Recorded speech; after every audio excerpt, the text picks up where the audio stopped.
Tonight, we are following outrage in Baltimore County as a new recommendation means county council members could see their salaries nearly double. It also means their pensions could go way up, too, in part from legislation they have passed. Fox 45's Jessica Babb shows us why some are calling for change.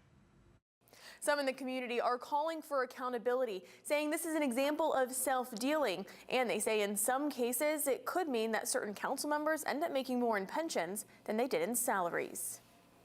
In Baltimore County, people are speaking up about new salary recommendations. Initial reaction, it continues with the Baltimore County rich history of pay for play. The Baltimore County Personnel and Salary Advisory Board made a recommendation to increase salaries. And for county council members, that means salaries could jump from $69,000 a year to $140,000 a year. The council chair could see their salary go up from $77,000 to $150,000.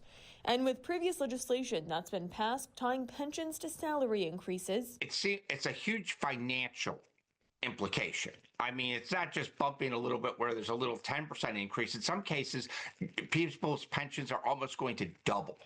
And I think that's the problem. But County Councilman Julian Jones is pointing the finger at the charter amendment to expand the county council. I never thought that we should have mixed the two.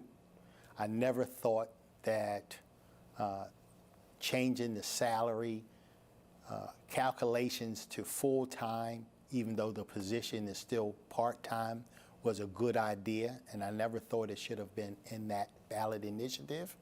And at the end of the day, I didn't vote for the bill. But don't you think the legislation that you put forth a few years ago related to pensions, and then also the bill sponsored by Councilman Ketch previously that you also voted for, paves the way for this to happen?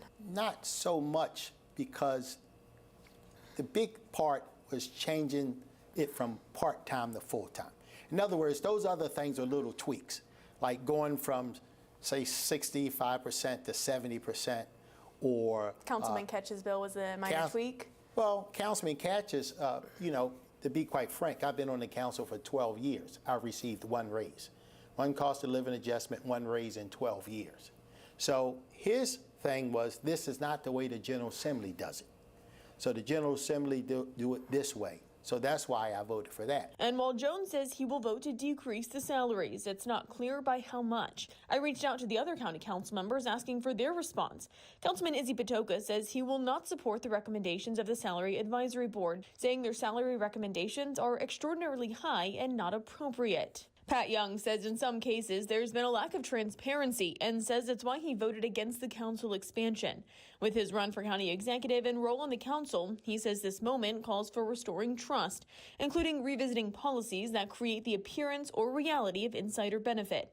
He says Baltimore County needs leadership that treats public office as a responsibility, not a retirement plan. What they need to do to fix this is right away fix the pension bump problem.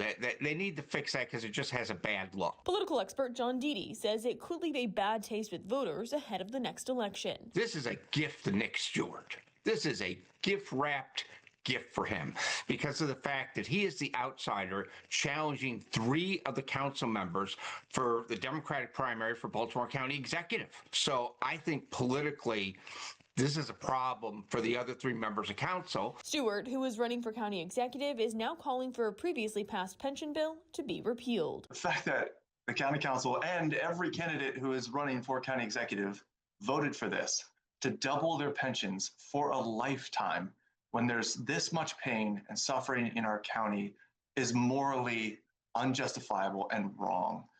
Jones is now calling for a charter amendment to reverse this, and I did reach out to the other county council members, but so far have not heard back. In Baltimore, Jessica Babb, Fox 45 News. I'm Kai Jackson. Thank you for watching. Here's another video to watch. Also, please take a moment to subscribe to our channel.